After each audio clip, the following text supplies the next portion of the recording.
Hello, everyone. Welcome to the Happy Wife School Show. Happy Saturday, or I guess for some people it might even be Sunday. So happy Sunday. As always, it is great to be here. Excited for our show today. Just a couple things before we get started.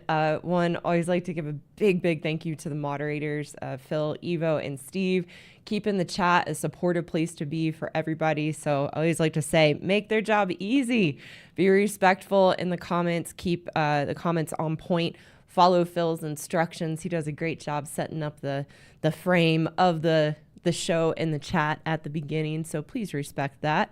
Also, I am have been in the process of turning these live shows into podcast format. And right now I'm posting them on Spotify. So if you haven't already and you're on Spotify and you like to listen to podcasts and you want to go visit the live shows every week, that's what I'm doing right now. Is each Tuesday, the show from Saturday will go up. And it cuts out, the beginning of where I'm interacting with you guys, giving these announcements, and in the end where I answer some questions. So if you like that more condensed format, you can check out the podcast. And if you are on there following me on Spotify and you feel called to, I would really appreciate if you rate the podcast, because that will help the algorithm in Spotify, help other people who maybe aren't on YouTube or Rumble or X find me, so that this message is spreading out to more people. So I would so appreciate your help with that. And I've really been enjoying working with my assistant, Chelsea. Thank you so much for putting these shows into audio format so we can have a podcast. We've been having a great time with it. And then also, if you haven't, please go check out my colleague and good friend, Josie's YouTube channel, Escape the Alternative Health Matrix. She teaches women and men how to outgrow chronic illnesses and autoimmune disorders by working on our emotional state, that our emotional state is the cause of our chronic illnesses and autoimmune disorders. She has an amazing perspective that's very unique. And Josie herself, with what she teaches, she healed herself of 8 autoimmune disorders. So I know a lot of men out there have wives who struggle with chronic illness and autoimmune disorders. So please go check her channel out, subscribe and share it. So we're getting her out there too. And then, let's get started. So thank you so much for your patience and me sharing those announcements. I checked the chat at the end for questions and comments. So stick around. And if you have a question you'd like to ask me, please put question in all caps so that Evo can see it. He sends those to me, or consider giving a contribution to the channel, because those stand out in bright colors, which make it really easy for everyone to see. And I'm always appreciative of that. And you might save those questions for me until the end, closer to the end of the show today, so that Evo can catch those and get those to me. So I look forward to chatting with you guys then at the end of the show. And just thank you so much for being here today and supporting each week. I did see a comment before. Luke Nielsen's always here with us for these live shows. He can't be here today. We will miss you. And with that being said, let's get into what makes a happy marriage. What we're talking about today is what makes a happy marriage. And the reason that I want to talk about this, you can see I changed my sign in the background back to happy women have happy marriages. It's that simple. So the reason I want to talk about this is I've seen a lot of comments, which is just going to happen, just part of the game, and talking about what I talk about and the nature of my channel. I saw a lot of comments this week on my videos from men who are really hurt, jaded, bitter, have hatred toward women, and are anti-marriage. And this is a pro-marriage channel. I'm pro-marriage. I believe in marriage. I believe in the importance of it for us as individuals to grow and learn. I believe in the importance of it for our culture and our society. Do things need to change around marriage? Do things need to change around laws? Absolutely. And this is a pro-marriage channel. So I want to talk about how do we have a happy marriage, because it's actually really, really simple. A reminder that my channel is for women married to good men. And we're going to get a little more into that today in case you need to hear it again from me, what a good man is, or you can go check out my live show on what is a good man, where I go very in depth into it. But my channel is for women who are married to good men, and for good men married to women who struggle with the issues that I talk about on my channel. So that is the narrow focus in which we are talking about today. What makes a happy marriage? So marriage is really, really simple. Happy people have happy marriages. Happy people have happy marriages. What do I mean by that?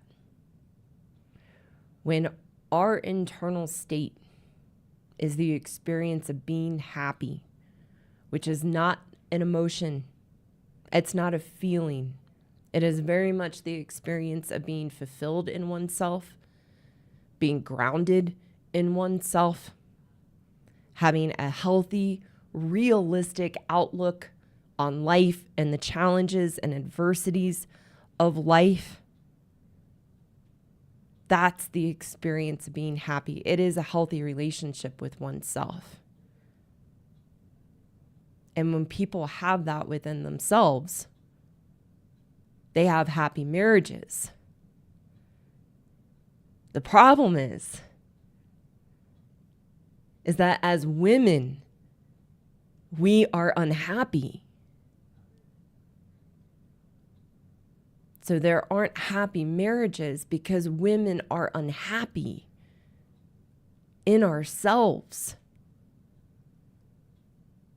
So we're really going to dive into that today. And I want everyone to realize that when we're happy in ourselves, we can have happy marriages. What that means is that we don't need marriage counseling. We don't need the self-help books. We don't need to argue or fight. There are no arguments or fights when both people are happy and content in themselves in the marriage. We don't have intimacy issues, no communication issues, no trust issues, because those arise out of the symptoms that get created in a marriage between a good man and a woman from a woman's unhappiness in herself. It looks from the outside like the issues are equal, that the man isn't communicating well, is defensive, maybe argumentative, yells, shuts down, withdraws, because that is a good man's response to a woman emasculating him, making him bad and wrong in the relationship, making him out to be the problem, causes a good man to respond in those ways, which then the experts in the marriage field and couples therapists often see the man as the problem because of his responses to his wife's unhappiness. So the experts like Esther Perel or the Gottman Institute or even Jordan Peterson are still, from my perspective, working in the archaic model of marriage, working on the individuals and the issues that they bring to the table, and both people needing to work on their part to resolve the communication issues, to resolve the trust issues, to resolve the intimacy issues, to resolve the money issues, the trust issues, the arguing, the fighting. It's a model working around both people working on those things, working on the symptoms of a marriage. And it doesn't deal They don't deal with the cause of what's really going on, that those issues are there in the first place. They don't know to look there. Nothing bad or wrong against them as people. I love Jordan Peterson. I don't agree with all of his perspectives, as I'm sure he wouldn't agree with all of mine. He even says that arguing is a good thing for a relationship. From my perspective, is that arguing comes from a place of needing to be right, being stubborn, needing to prove a point, or being upset with the other person that they're not providing the needs or expectations in the relationship. When both people are happy in themselves, grounded, stable, healthy in themselves, there's no need to argue. There's no need to work on communication because it's naturally there as an expression of each individual in their happiness within themselves. The problem is there hasn't been a happy woman. My marriage, when I was unhappy, looked like my husband and I being disconnected, distant from each other, not liking each other, arguing, no communication. My husband felt he could never be right. He was always wrong, that I didn't listen to him. I felt similar, that I was unheard, that he didn't understand me, that he didn't appreciate me, he didn't know how to love me in the right way. And we had a very disconnected, unhealthy, unhappy marriage. When I worked on myself to become happy in myself, my marriage completely changed. We went from that disconnection to having fun again, being playful, communicating, addressing the issues, working through things together. I like to say having a dance. The sex issues got solved, the money issues got solved. We had a closeness and an emotional intimacy. The arguing stopped, if I didn't say that already. My husband, as a good man, didn't change. He didn't change. We didn't go to couples counseling. We didn't work on the marriage. As a woman, I worked on me to become happy in myself because I was blessed to be red-pilled and see the truth of my woman ways and to see the trap that I was in from being a victim, blaming my husband, blaming my upbringing, blaming my parents, living in Camp Victim like I talk about. I was blessed to be red-pilled. That was not the way.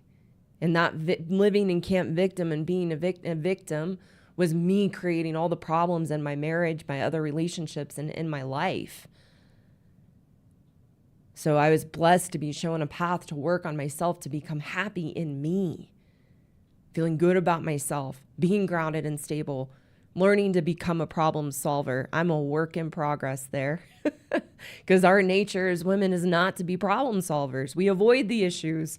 We run circles in the problems and then perpetuate them in the relationship. And our unhappiness comes out in the marriage in very destructive, toxic ways with a good man, to avoid having to look at ourselves, to avoid what's going on in us that we need to change, that would actually create a happy, healthy environment in the marriage. My husband didn't change. It was me. As I began to be well-adjusted in myself, emotionally stable, find a sense of fulfillment and connection in myself, that began to be expressed in the relationship and marriage. And my husband, being a good man, was right there waiting for me. So all the ways that he used to respond negatively to me in my toxic behaviors that I brought into the relationship from a place of being unhappy. So his withdrawal, his negative reactiveness to me, the distance, the disconnection, all went away because I then, from being happy in myself as a woman and a wife, created a safe environment for him to re-engage as a good man. And we have a happy marriage. It just keeps getting better. I changed, not him. And not to say as a good man, of course he wants to look at himself. He would never, good men see where they can improve. Would never say that they're absolved of any responsibility. That's not a good man's nature. But no matter what my husband could have done before to try to change or make things better would never have worked. And we never would have had a happy marriage because as a woman, I was unhappy in myself, which was creating all the issues and problems. So why does it work this way? Why it could not be more basic in a marriage between a good man and a woman that if a woman is happy in herself, the marriage will be happy. Why is that? It's because a good man's nature is to be happy in the ways that I am describing. It's his foundation of who he is. He has a healthy outlook on life and the challenges and a realistic perspective. He wants to solve the problems. He's grounded in himself. He wants to take responsibility and is geared towards accountability and integrity. Most importantly, we can know a good man's foundation and nature is to be happy because all he wants for his wife is for her to be happy. I've said it many times. I'm sure I'll say it many more times. If you go ask a good man what he most wants for his wife, 100% guarantee he's going to say, I just want her to be happy. From a genuine place, not from a jaded, bitter, angry victim place. From a very genuinely caring, loving place of I just want my wife to be happy. And the reason for that is his lens is happiness. And focusing on the good things. And working towards solutions when the problems arise. That's what a good man wants to do. And I can also know this because in talking with a lot of good men, it's always very fascinating to me. And you can even see it through the comments and in the videos from good men. Is they begin to see their wives' emasculating behaviors, her gaslighting of them, always making him the problem, him always being wrong, never able to be right, the walking on eggshells. Yet, a good man can see all of that and what's going on and be awake to that in his marriage. But when I talk with these good men, they still just love and adore their wives. For the most part, if things aren't too far gone and they're really just trying to figure it out, they do. They adore their wives, which lets me know that their nature in themselves is happy because they're able to focus on the good things. It's when we're unhappy within ourselves that we are zeroed in on the things that we believe are wrong and criticizing and judgmental, and that's all we can see. That's our whole lens of the marriage. The other thing about good men that I've touched on a little bit is that they're problem solvers. They want to address the issues, but an environment's being created from their wife and being unhappy in herself that they can't address the issues. They can't solve the problems because we make it completely unsafe to go there and we're unwilling to go there. We can't get out of our own way to see where we are contributing to the problems because we've been stuck in that archaic model of 50-50, looking at how are our husbands the problem and what do they need to change, and an unwillingness to go in and look at ourselves.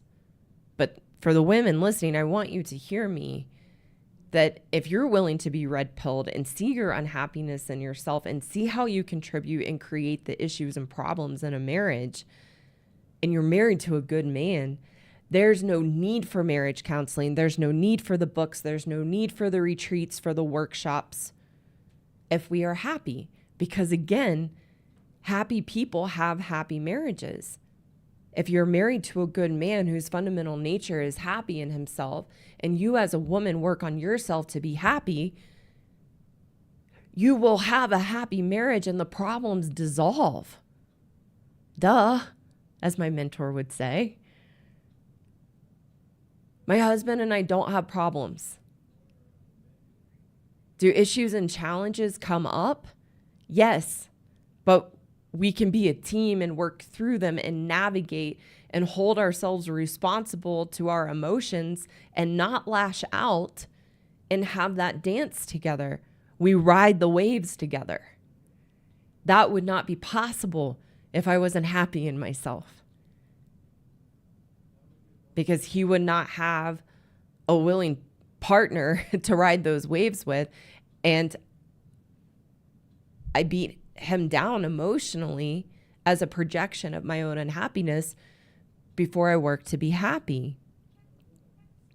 One of the most glaringly obvious ways to me that we can know that women are the issue and the problem in the marriage, and that it's our unhappiness that creates the issues and problems in a marriage, is because it's in the stand-up.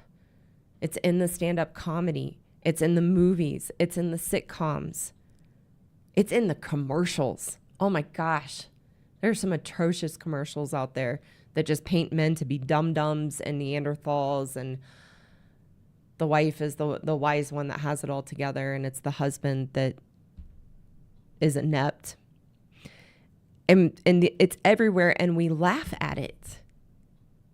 It's so pervasive and so obvious, yet we never address it. That's what part of why I'm here and why I'm so passionate about this and want to bring this message out, is to wake women up, wake good men up, so that we do create a culture where we can have happy marriages. That's my dream. And it's what I'm living. So I want to bring it out, because I promise if I can do it, other women can do it too, and they are. We'll talk about that a little more at the end. But yeah, I saw a number. I like comedy a lot. My husband and I both like stand up. And I saw a number of videos come through my YouTube feed this week on marriages, and they're all jokes stemmed around the wife. Like last week I did the video on Fun Police, and I saw a clip from Kevin Hart, and he was on, I don't know, like Jimmy Fallon or something like that. And he's talking and he's like, my wife is 100% the fun police. And the joke goes on. It's like, she just like, here she comes with her siren. Woo, woo, you're having too much fun. Pull over. And Jimmy Fallon's laughing so hard he's crying. The audience is cracking up. It's everywhere. It's pervasive. And to me, that's one of the most obvious ways that as women, we are the problem in relationships. Not to make us bad or wrong or to hate on women, but to wake us up so we have a path forward. What makes a happy marriage with a good man is a happy wife. If she is happy, his nature is happy, everything is good. But as women, it's part of why I call my channel The Red Pill for Women. We have to wake up to our true nature. And part of the red pill for this video is that we have to know that we are unhappy. As long as we think it's 50-50 in a relationship and that it's equal, that we share equally with our husbands and the problems and the issues, we don't have a way to look at ourselves, to see ourselves as the problem and work on the things that would actually make a change in the relationship and allow it to thrive and be happy and healthy. As long as you think it is equal and 50-50 in the problems and your husband shares with you in that equally, you will always look at your husband as the problem. You will always be stuck in blaming your husband for the issues in the marriage and for why you are unhappy. And it's a protective mechanism so that we don't have to see that we are unhappy. The only way that I could become happy was knowing and understanding that I was unhappy and seeing how I was creating that environment in my marriage and working on me in my marriage as a wife. I had to see, how do I create the unhappy environment based on how I'm showing up? Not as a way to flog myself or make myself just a wretched, awful person, but as a path forward to change. We cannot change what we deny. I was in huge denial that I was happy because I had a huge facade that I was happy, because I thought happy was having a big old smile on my face, being on top of the world, being bubbly. That's not happy. Can we be like that sometimes when we're happy? Sure, but that's not sustainable. That's not a sustainable path to live every day. That's exhausting. That's having to be on all the time in that energy, which just isn't the reality of life. That's why I like to redefine happiness as a healthy relationship with oneself, feeling good about who we are, having a healthy, realistic outlook on life, facing and embracing the challenges to grow and learn and become the best version of ourselves. That's the path of happiness. And we can't step onto it if we think we are already happy. We have to know that we are unhappy. So today I want to talk about 3 ways we make ourselves unhappy in marriage as women. Because we're the problem. The marriage is unhappy because we are unhappy. So the first way that we make ourselves unhappy in marriage as women, we got married for all the wrong reasons. We got married for all the wrong reasons. So why does this make us unhappy? When we get married to have kids, we get married to share the burden of life with another because we don't want it on our shoulders.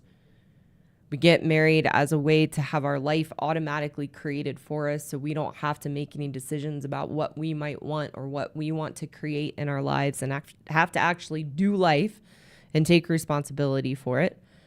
When we get married for the illusion of love. When we get married for the pursuit of happiness, thinking that marriage will make us happy. Or we get married to check it off the list because that's what we think we should do or we're supposed to do. We get married for all the wrong reasons. There's no awareness of what we are doing. There literally is no cognitive understanding of what we are signing up for, what the responsibilities and roles will be. Therefore, we never take on the responsibilities or role of being a wife and getting married. So we become incredibly resentful, either overtly or covertly angry and bitter.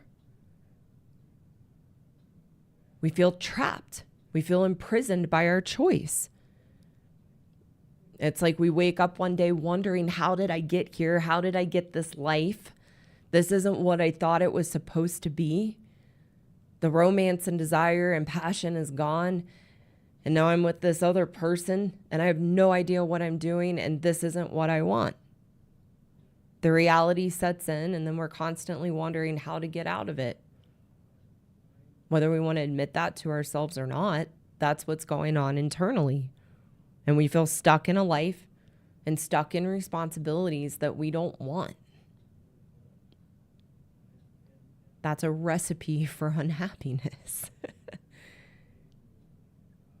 When we get married for the wrong reasons and we rush in and create the illusion of what it is, we do that so we don't have to slow down and think through what we're doing and what it's going to be and what it's going to ask of us, what we'll have to give up, what we'll have to sacrifice.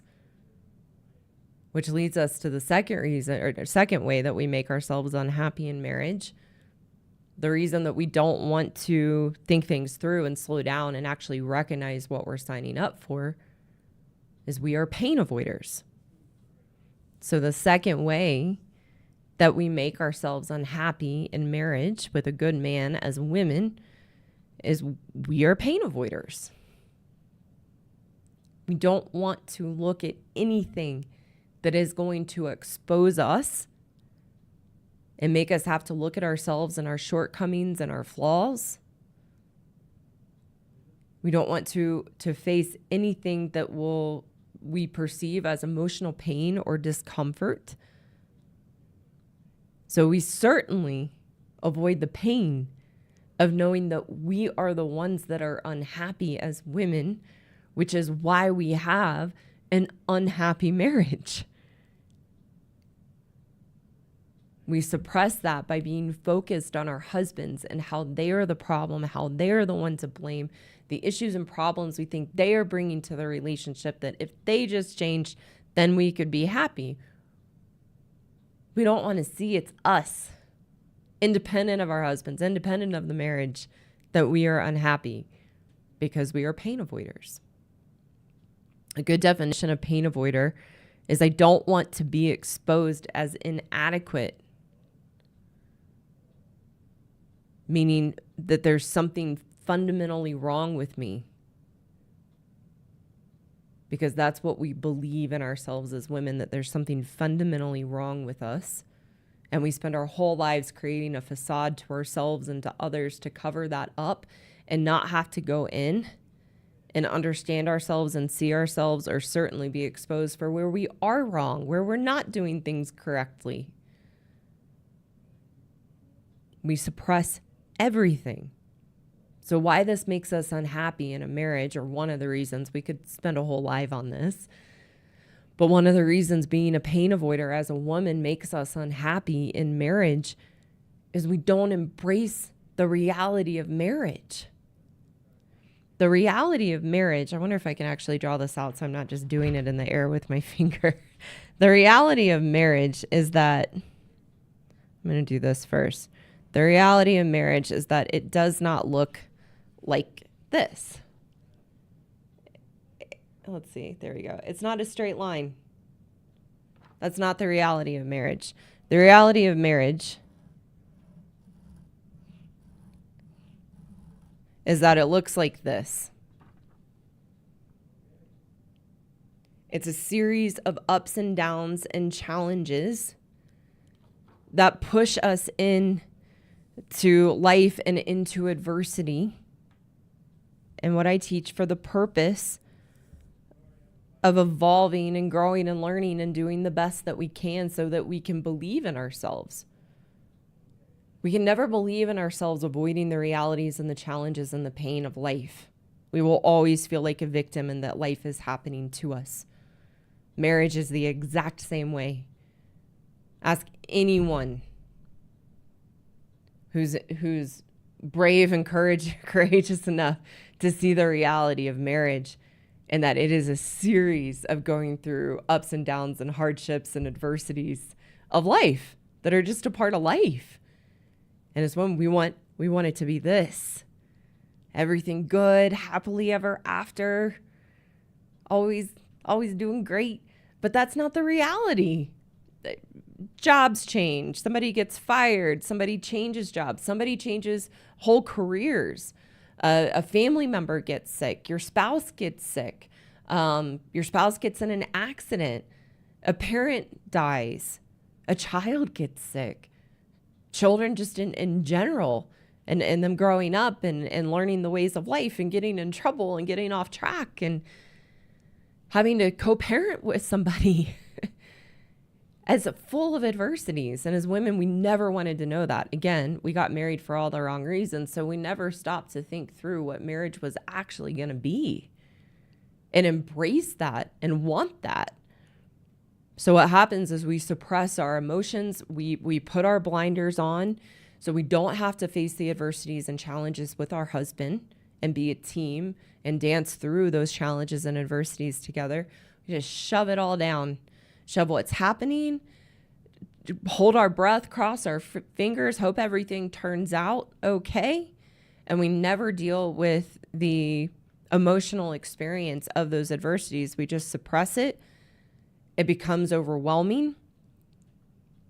And it creates a very, very negative lens. When we're stuffing our negative emotions because we're pain avoiders as women, it creates a very negative lens of our marriage and a very negative lens of life as well. a very negative lens of ourselves. Those emotions don't go anywhere. They're hanging out in us, just stuffed as deep down as we can get them.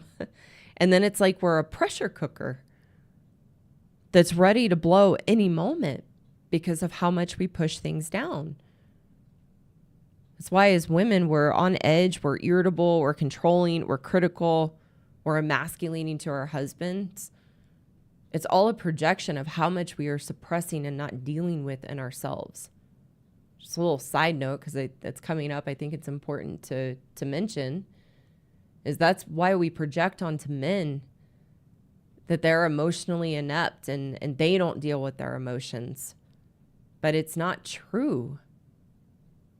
The difference is that good men are problem solvers.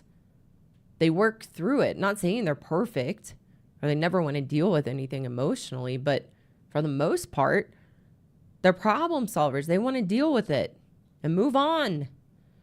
They don't want to stay stuck wallowing in it or stuff it down. They just work through it and they don't emote. We can learn a lot from that. So when we don't want to deal with the issues and the reality and the challenges of marriage, this leads to the third reason or the third way that women, we make ourselves unhappy in marriage. That third way is that we live on the fence in our marriages. We live on the fence in our marriages.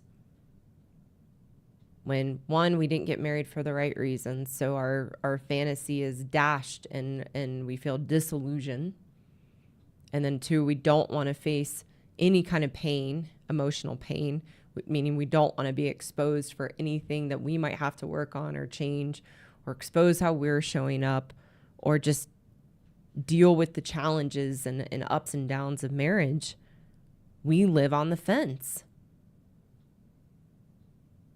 We don't want to go all in and dive into it all. We want to keep ourselves straddled on the fence so we don't have to make a choice.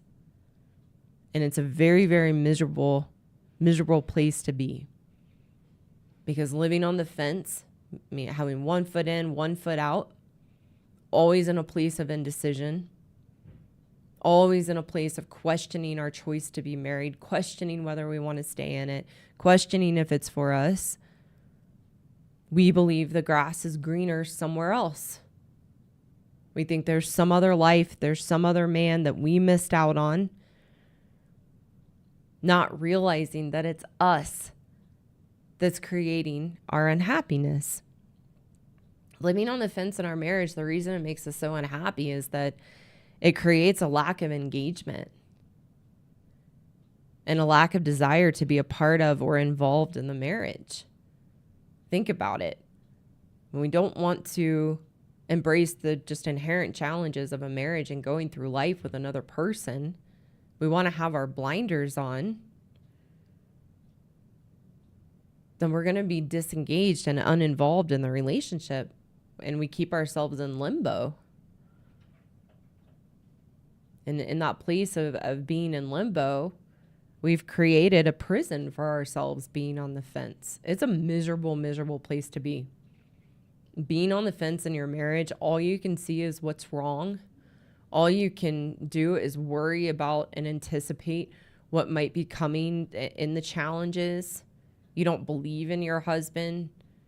All you can focus on is what you think what flaws he has, where you think he's messing up, where you think he's not going to show up. And then in that's where we make our husbands bad and wrong and emasculate them to create the very responses from them that we can point the finger out and blame and say, see, I was right. Living on the fence is a total trap. And there's no commitment in living on the fence. It's the very expression, living on the fence in our marriage is the very expression of being out of integrity, which makes us feel really bad about ourselves, which creates our unhappiness that then we take into the marriage and make our husbands miserable with us. I want to read, I had a student many years ago now, actually, who was on the fence in her marriage. And I was really trying to help her make a choice and help her get off the fence. And in that, she was a writer, and she wrote a description of herself being on the fence. And I want to share this for women to hear so you can relate. And it's just a really great description, and you can hear how there's no ability to be happy or have a happy or healthy marriage when we live on the fence. So she wrote, "The view from up here is intimidating. The choice looks grim. The fear of which grass is greenest is frightening. People play in these yards while I watch from afar. Lives are lived, experiences are made, laughter abounds, and yet I take no part. Caught by the fear of making a choice, trapped by the borders of my indecision, I wait. My soul and heart shrink to fit in my bubble. My heart constricts and hardens to keep me balanced atop the fence. Not wanting to give up seeing both sides, I balance up here. My life is below me. My experiences are limited, for if I make a move, I will fall, and where I land will become my unmade choice. I dream of touching the grass. I fantasize how the ground will feel below my feet. I crave to walk. I hunger for forward movement. Yet I have chained myself to this fence for fear of losing myself, of regretting my choice."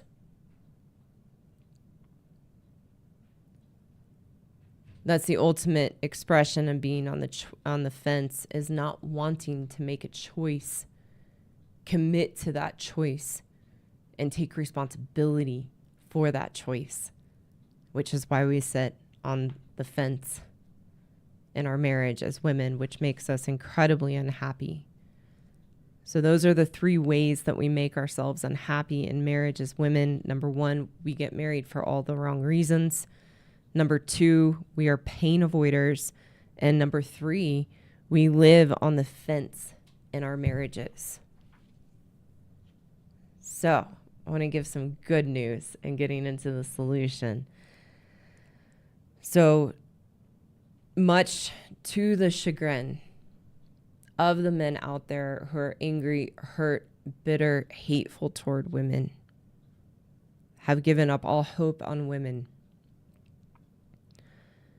The good news is that 75% of the people who come through my courses are women.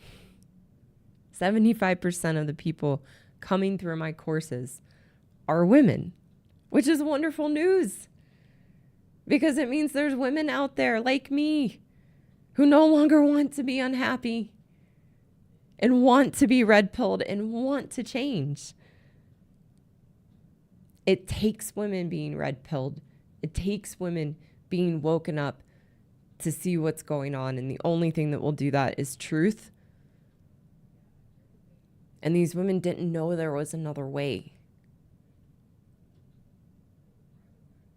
So oh my goodness. What's that old saying? If I had a nickel, if I had a nickel for how many times I see the comment of like, there's only men commenting. There's only men on this channel. And people so worked up about that. Oh my gosh, who cares? Because what's happening is these men watching the channel, which I'm here to reach women and men.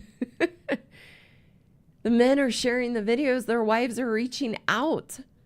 They might not be commenting on the videos, but they're watching. And they want a way to become happy so they can have a happy marriage. So there is lots of hope. And that's the good news. So I want to get into the solution. And we'll talk to women first. So first, like I shared a little bit ago before going through the three ways we make ourselves unhappy in marriage, is number 1, we have to know we're unhappy. Are doing things for the wrong reason, like getting married for the wrong reason, being a pain avoider, living on the fence. Those are all symptoms of being unhappy in ourselves. It's an expression of the unhealthy relationship we have with ourselves. And that's the purpose of the red pill, seeing our true nature, is that can move us into a place of wanting to actually become happy. But we first have to know that we are unhappy, and that it is our unhappiness that is the problem in our marriages. It's our unhappiness with a good man. 100% guaranteed. And things aren't too far gone. That as a woman, if you become happy in yourself, you will have a happy marriage. Happy women have happy marriages. It's true. But as long as you think it's your husband and you blame your husband and he's the one that needs to change, you will never change. So you have to see that it's you that's the problem. Back yourself into a corner. Raise the mirror. Stop looking at your husband. Take him out of the picture as the problem. And just look at yourself. And that's why I have a happiness course for women. It's the very thing that I did and the very path that I took to resolve the issues in my marriage and my life. Because when you build a healthy relationship with yourself, you have a healthy relationship with your husband and a healthy relationship with your life. It's that simple. It's not harder than that. We don't need to make it more complicated than that. And if you're interested, you can apply to see if it's a good fit for you below. For the men listening, the good men listening, you are not the problem. Your wife's unhappiness is the problem. And good men need to come out of the brainwashing that they are the problem, that they've gotten from their wives, that they've gotten from therapy, that they've gotten from society and our culture and the Me Too movement. And recognize it's not you. And not from a place of being a victim or having a way out. Good men don't want a way out of responsibility.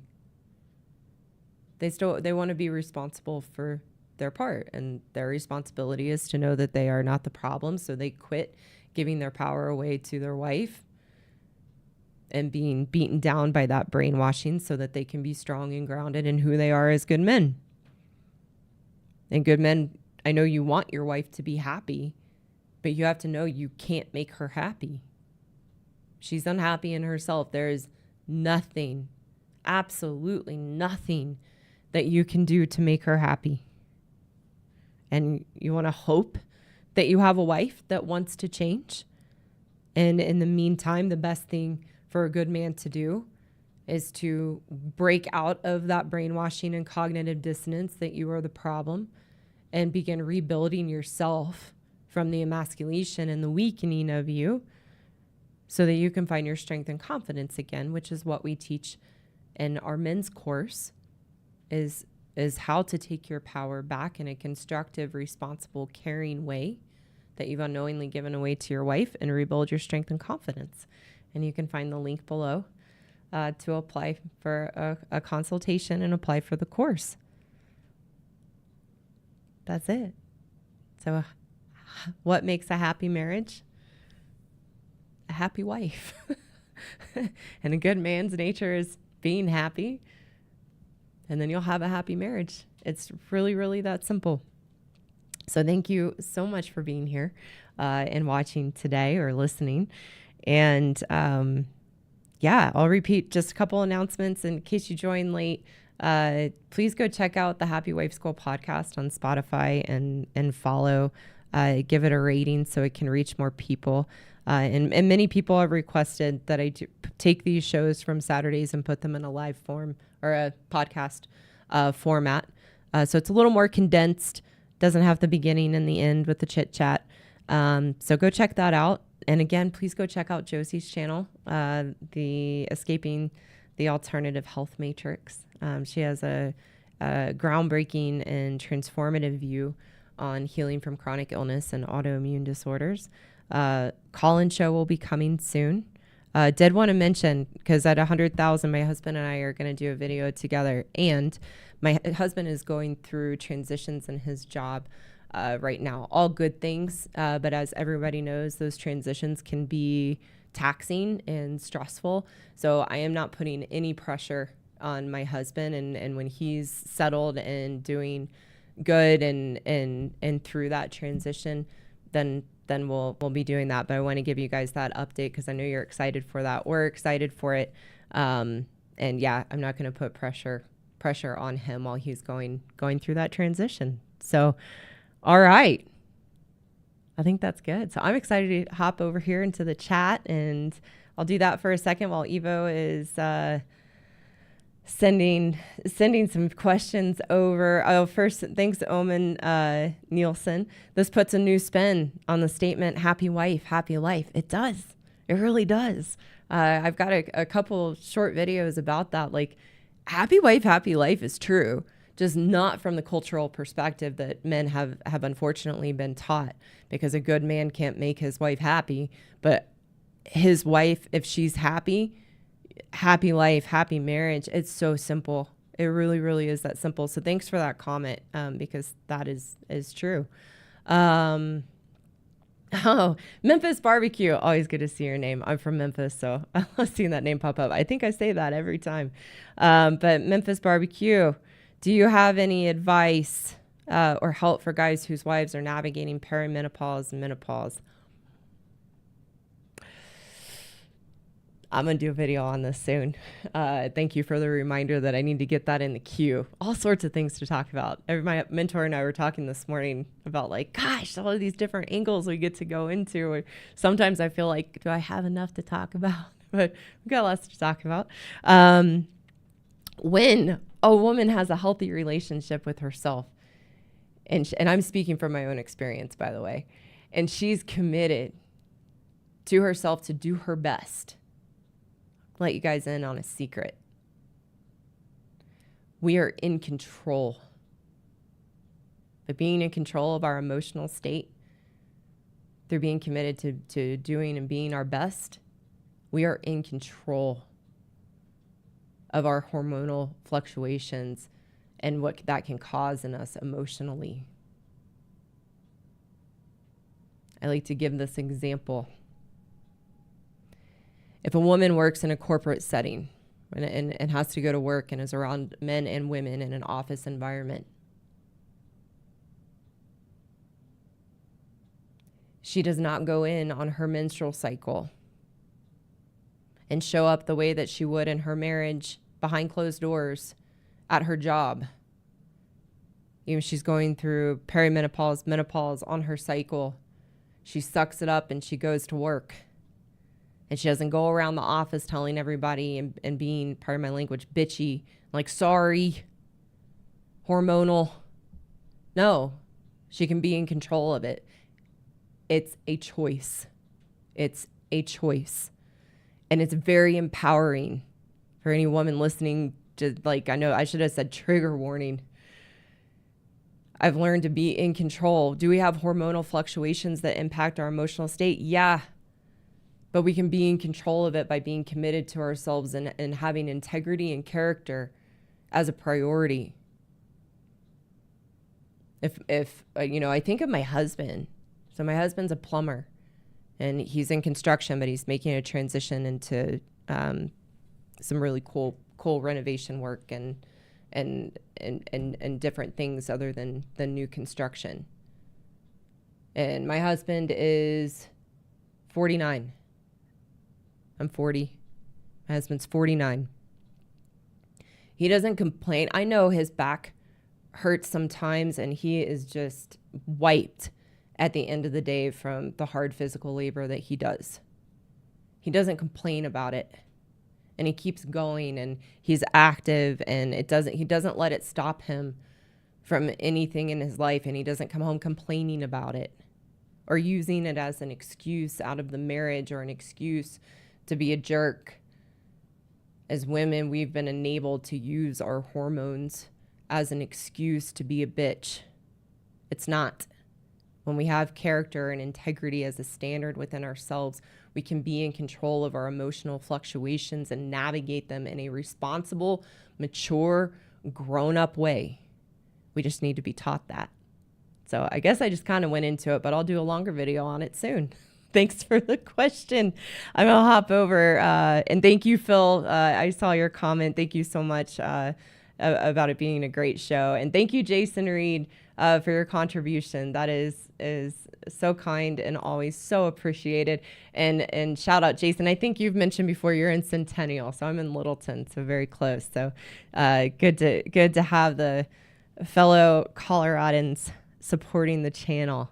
All right, I gotta hop over somewhere else. So thank you for your patience. Just give me a second. Should have had this up, but I don't. Speaking of being in Colorado, also, I'm glad I remembered that I will not be here next weekend. No live show next weekend because my husband and I will be camping in beautiful Colorado for Memorial Day weekend. So I won't be going live from the mountains, but we're very, very excited. So, excuse me. All right. Thank you, Evo. Question. Oh, yeah. Josie's channel info to connect for chronic health issues. Escape the Alternative Health Matrix is the name of her YouTube channel. She's also over on Rumble. All thanks, JT. What this woman is saying is so beautiful. I want to cry. See, that's a good man.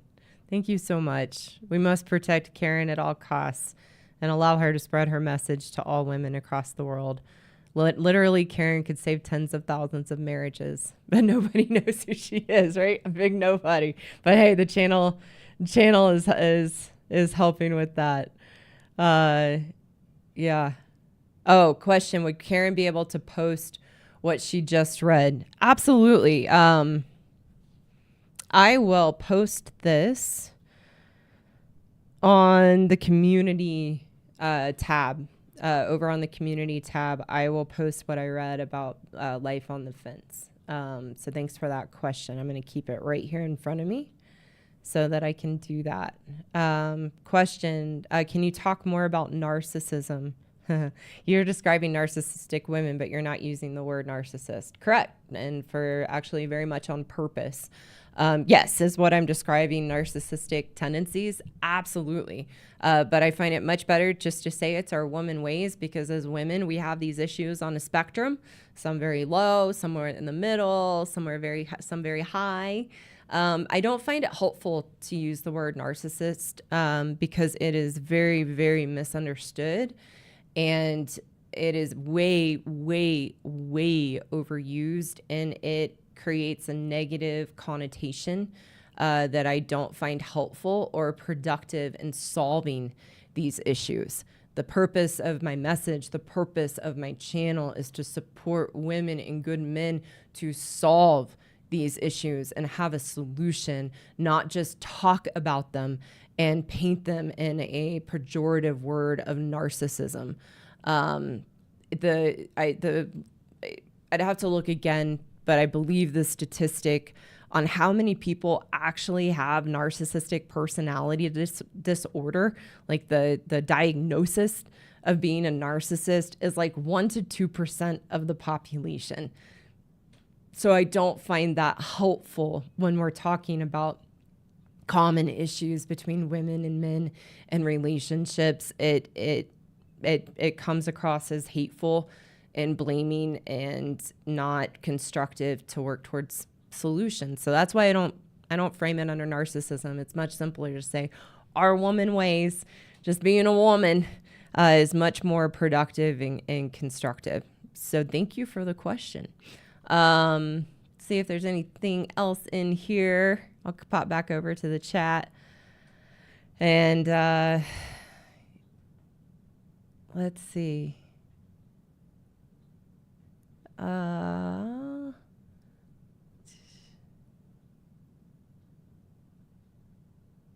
Just looking through. Thank you guys. Thanks Salty Combat Diver. Karen, we are grateful for what you are doing. I pray for you, your husband, and everyone who is listening to your content. I really appreciate that. And on that note, gonna wrap up, guys. And thanks again to Phil, Steve, and Evo that you're keeping a good eye on the chat. I really, really appreciate that. And I know everybody else does too. So Round of applause for you guys. Thank you so much. I hope you guys all have a great weekend. Have a safe Memorial Day weekend. And I'm looking forward to having some fun in the mountains, first camping trip of the year, and very excited for that. So be safe, and I'll see you guys in a couple